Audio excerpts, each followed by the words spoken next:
Today the studio is buzzing with sheer excitement. So there's this really nice, calming energy around me, and I can actually feel it around me. And at the same time, I'm extremely, extremely delighted to meet someone who has today carved a name for himself in the history of India. We also have this absolutely amazing life coach with us today, who is also carving her name, not just in India, but also internationally. Now, I've given you a lot of information. Let's find out who our guests are today, only on Solutions Ahead. Let's take a look. Hello everyone, my name is Dr. Meena Mahajan, a spiritual life coach, a holistic wellness expert and founder of Siddhi Powered by Humanity, where I will be talking about spiritual and practical ways of leading life and a stress-free life. Hello, I am Major General VIKRAM DOGRA. After having put in 37 years in the army, at the age of 58, I decided to undertake the IRONMAN challenge.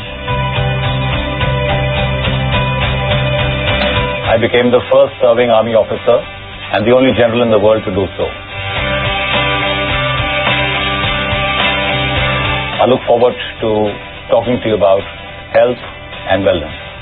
Yes, and now you know why the studio is buzzing with excitement and such powerful energy. Here are our guests today. Let me also very quickly tell you that Major General VIKRAM DOGRA is not an ordinary man. In fact, he is called the Iron Man today because he is the first general to participate and successfully complete the Ironman triathlon, which is an international triathlon race that has taken place in Austria last year. And Major General VIKRAM DOGRA has been the first ever serving army officer across the globe to have completed this respectful event.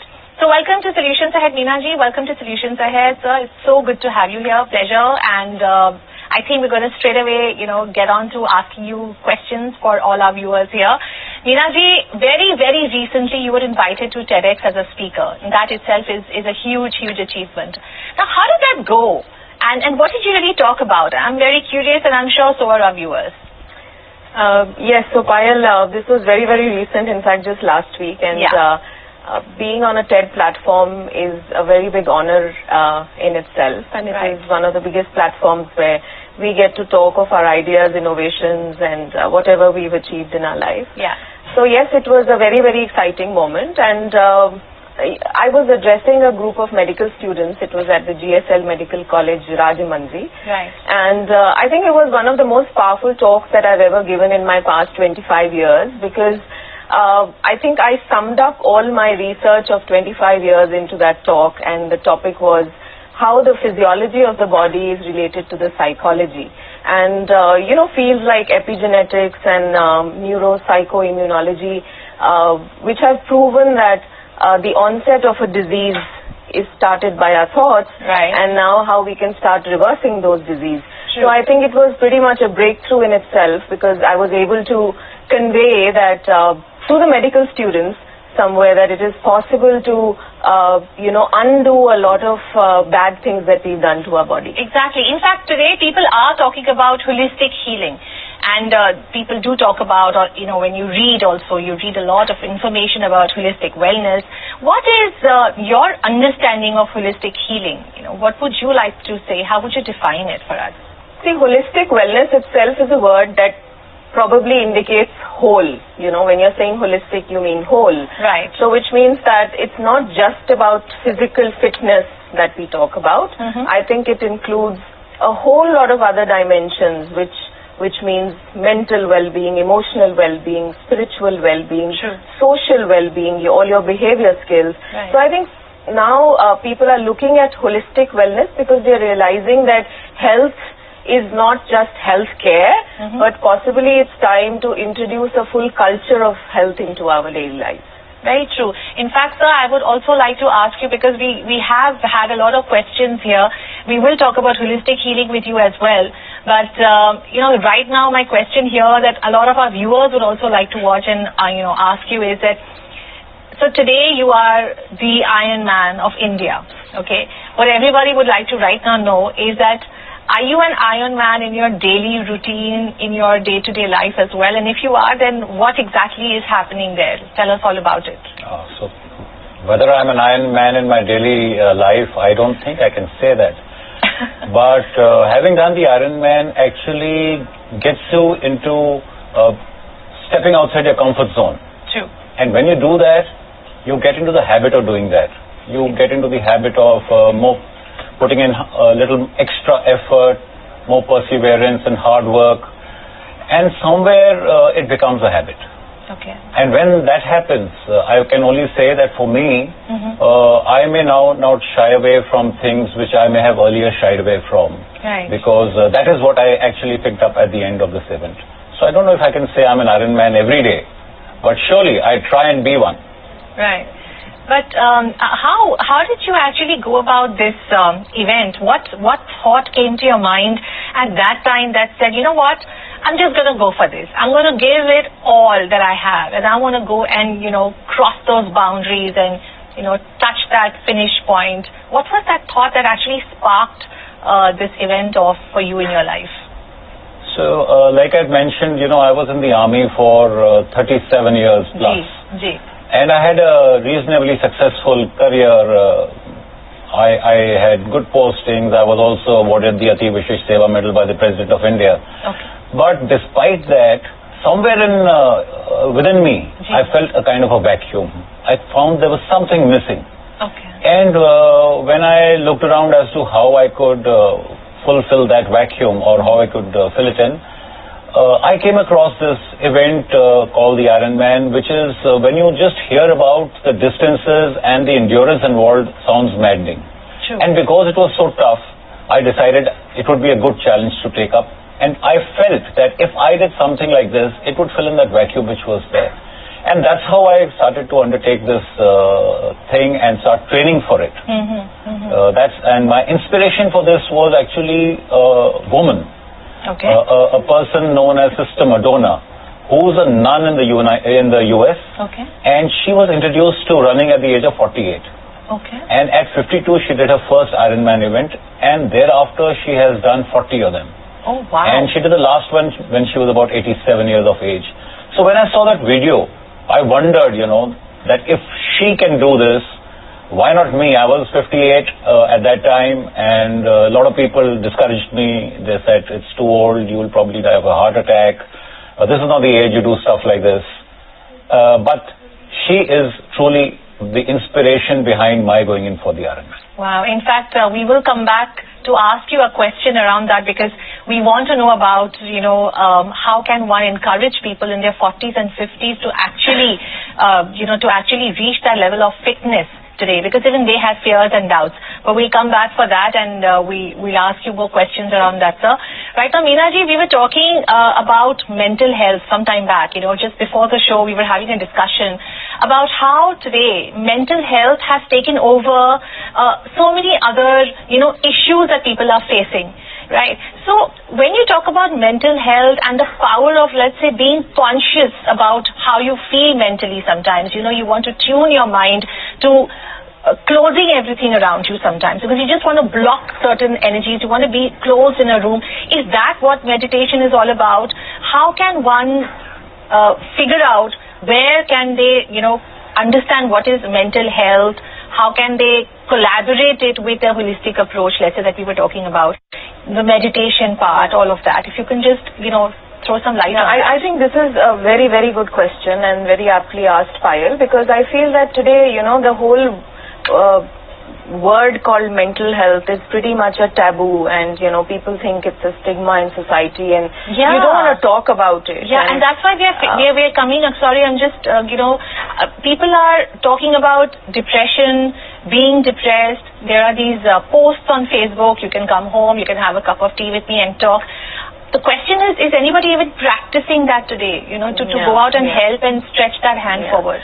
So I think, mental health, yes, it is becoming an issue, but I like to address it a little spiritually. Please do. And you're right that there are a lot of things that we see on Facebook every day, but I think mental health is more to do with yourself. Yes, meditation is one of the best practices that we do for improving our emotional health and mental health. You see, first and foremost, there has to be an acceptance for this, that it's not a taboo, it is not a stigma. it is something which everybody experiences at some point or the other in their life. Sometimes it could be the rock bottom of your career, sometimes it could be a relationship, sometimes it could be a trauma that you go through, but it's okay. So the first thing is that, you need to tell yourself, whether anybody says that to you or not, that it's okay to not feel very good and positive about yourself once a while.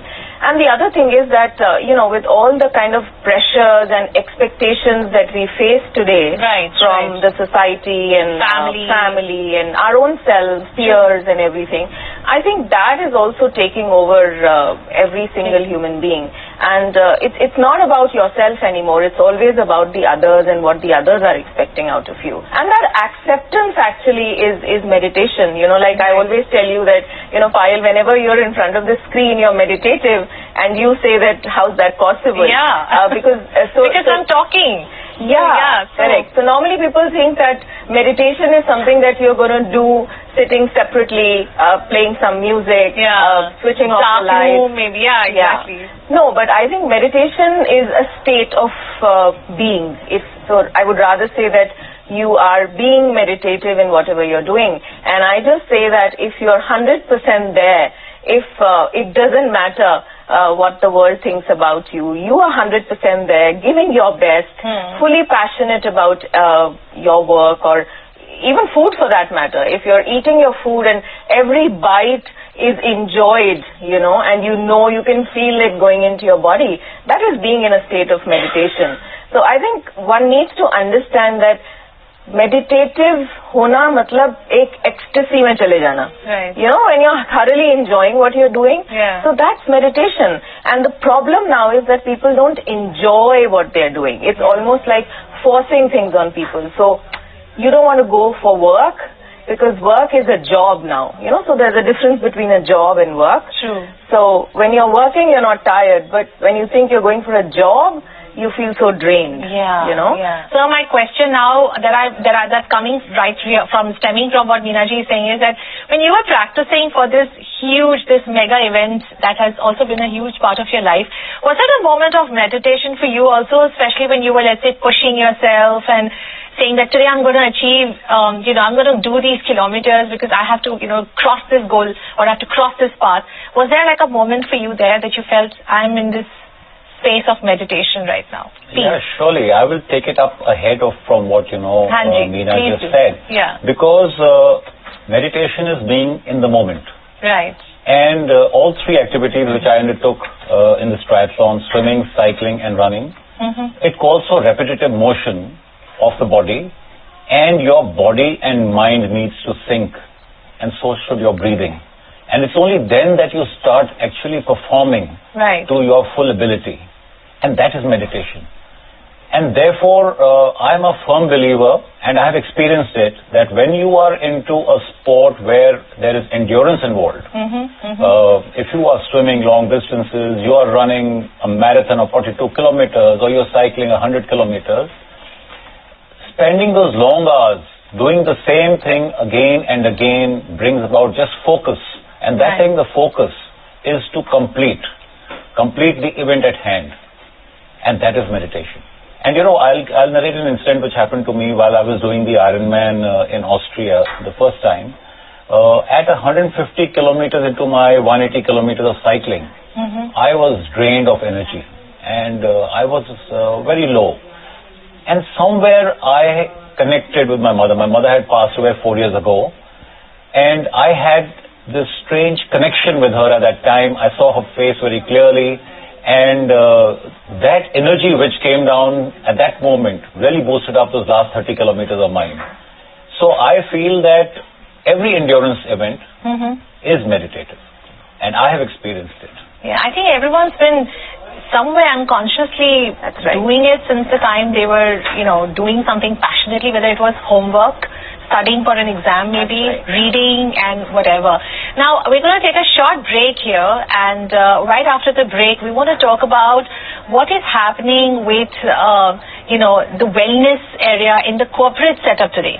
How are we looking at the holistic wellness approach, let's say, for example, going forward and spreading across schools and colleges, especially in the youth of today, the generation that we're talking about that is right now probably watching us also on Solutions Ahead. So don't go anywhere. You're watching Solutions Ahead right here on India Ahead. We have our experts here to help you and talk to you all about it. Today we are in conversation with Major General Vikram Dogra. We also have with us Dr. Meena Mahajan, who's a spiritual coach. There's a lot of excitement in the studio because we have these two very spectacular guests who've done so much in their life, have covered so much in their journey of life, that today they're here to talk about how to look after your health, how can you push yourself out of the comfort zone. And right now my conversation is about what is going on in the world of the corporates or the schools and colleges today, where kids today are going through immense pressure. People working 9 to 5 are going through immense pressure because they want to, constantly touch those goals and cross those expectations. How can holistic or wellness help them there, Meena ji? If you can just throw some light on that, please. So, if you talk of schools or you talk of colleges or you talk of corporates or any kind of an organization, I feel every institution now is driven by some kind of a target. Right. And that target has almost become a big pressure for whoever is a part of that system. So now corporates and schools and colleges are very keenly looking at holistic wellness into their normal day-to-day curriculums or their quarterly curriculums. And the reason for that is that the inner peace is missing, and everywhere there are so many expectations. Again, it's about expectation management, and there are about targets and fulfilling those targets on time. It's about numbers everywhere, whether it's a percentage or it's a target. So the inner peace is really missing now. And how can productivity be expected if you're not in balance internally? So now, of course, I do a lot of sessions with schools and colleges and corporates where very effectively the whole concept of who am I, how do I balance myself, how can I be more productive, how can I be more self-realized, how can I love myself more. The youth really needs it because, we hear and every day on media and everywhere you see of these really sad and unfortunate incidents that happen in the youth, or the youth not, or succumbing to the pressure essentially. So obviously when anybody succumbs to the pressure, it's something to do with your internal well-being first and not your the external well-being. Yeah, absolutely. So external environment has always been pressurizing for everybody in all civilizations. But it is your internal self which you can work on.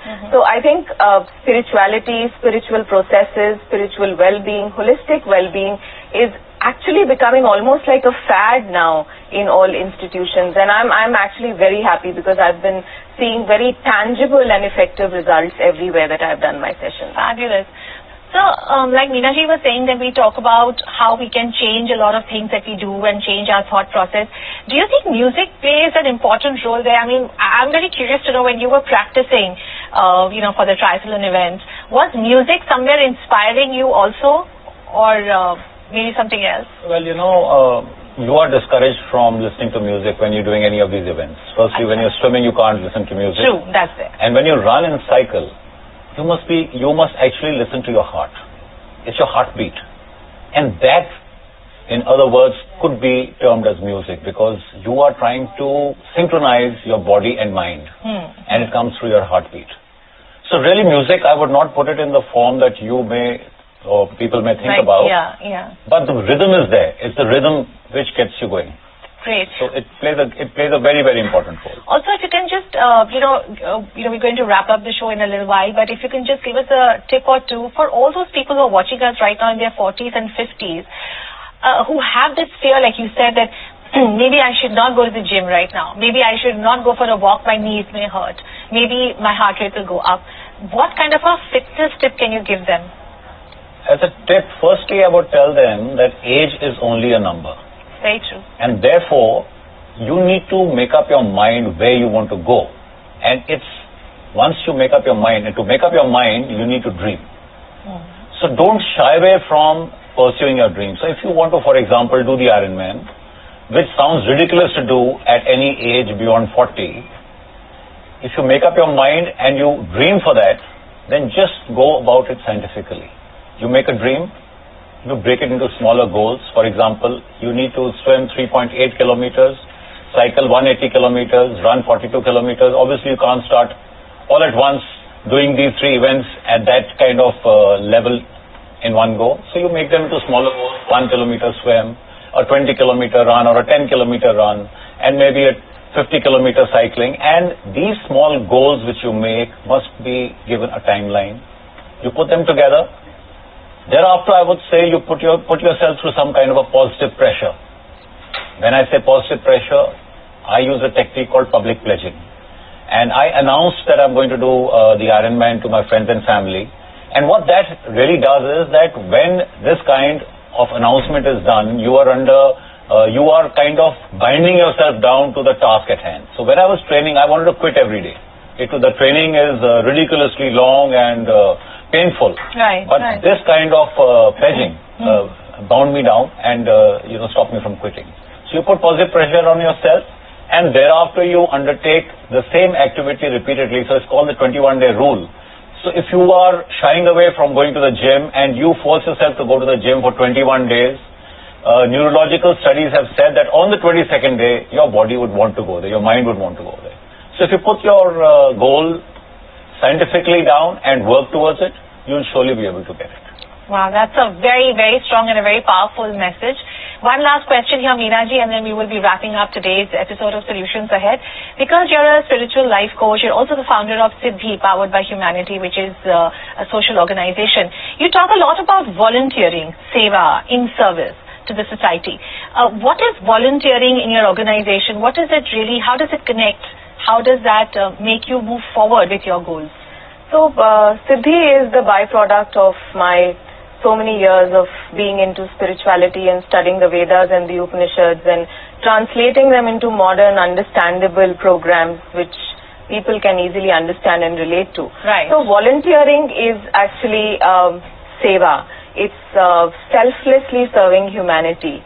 And if all the people who have read our ancient scriptures, they know that 1/10 of your income, a part of your life, has to be dedicated to your community and society. And you see all the world leaders doing that. Very true. So it is very essential for us, and medicine has now proved that volunteering is very therapeutic. Right.